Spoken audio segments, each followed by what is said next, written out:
I'm still trying to recover from it. Obviously, it was pretty traumatic, but lately I've just been trying to focus on myself and get back to work. While working at a local vape shop, 18-year-old Emma Marine confronted a shoplifter, and he then tried to force her into his truck. The surveillance video has gone viral, and the owners are facing backlash after the victim claims she was fired. Liz Ryan got the other side of the story. This story and the surveillance camera footage has gone national. She's been lauded as a hero for fighting off her attacker, and he was subsequently arrested and charged with attempted kidnapping. The St. Johns County Sheriff's Office interviewed her, and that became the follow-up story. In the interview, she was asked why she confronted the shoplifter. Honestly, to keep my job, because I was worried the boss was going to fire me if I didn't. Less than a week before that, a customer had stolen something on my sister's shift, and he did threaten to fire her if it happened again. I asked the shop's co-owner, Marcus Noré, did you fire her? No, ma'am, that's not right. Nobody said you fired. How about the allegation that her sister was being threatened with being fired because someone shoplifted on her shift? No, ma'am, nobody got fired, period. Would an employee be fired if someone got caught shoplifting on their shift? No, ma'am. What do you tell your staff to do if they see someone shoplifting? Let them go. Don't do anything, because this is not your responsibility.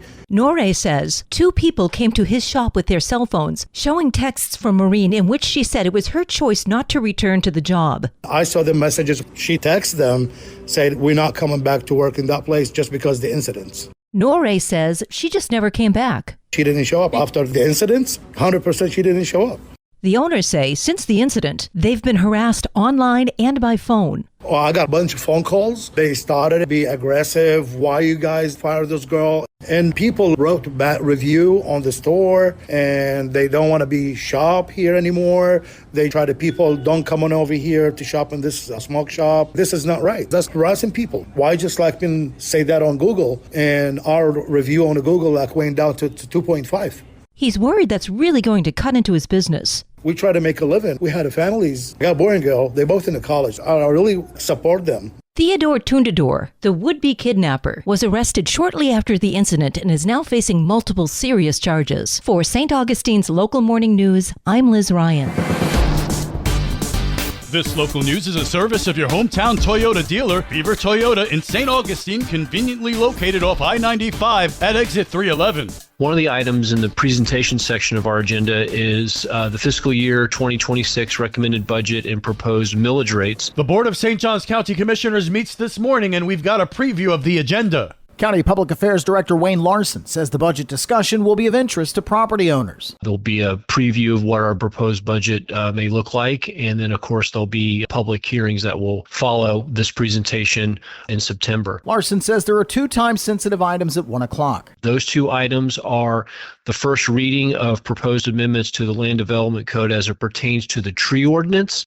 Following that item is a review of our 2050 comprehensive plan, and this is the transmittal hearing for the board to move it forward down its journey to final approval. Proposed updates to the county's tree ordinance include changes to the specimen tree regulations and definitions, an increase in the per-inch tree deficiency charge, and an increase to preservation requirements for planned unit developments. Another item on the agenda that's on consent is a motion to approve and authorize our county administrator to go ahead and execute an agreement between the county and FCC, our solid waste hauler, to settle disputes that came out of August 2024 when the county needed to provide some assistance in picking up trash and recycling and yard waste. The BCC meeting is open to the public. It starts at 9 o'clock in the County Auditorium on San Sebastian Way.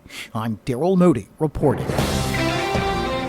St. Johns County Commissioners are discussing the local firefighters' financial situation on a few levels today. While commissioners are divided about rolling back the millage rate, Dave Stevens, president of the International Association of Firefighters Local 3865, wants to see it increased for a variety of reasons. My major concerns are that if the Board of County Commissioners doesn't increase the funding for fire rescue, that the long-term future of fire rescue is going to be in jeopardy. If they intend to leave things status quo or even worse, roll back when it comes to fire rescue services, they need to be very upfront with the public. Right now, we're currently 30 engineer paramedics short in the department, and that's, without even talking about potential cuts coming into fire rescue. So if we're short-staffed now, it's only going to get worse in the future. The commissioners are meeting today to discuss the topic. For St. Augustine's Local Morning News, I'm Karen Johnson.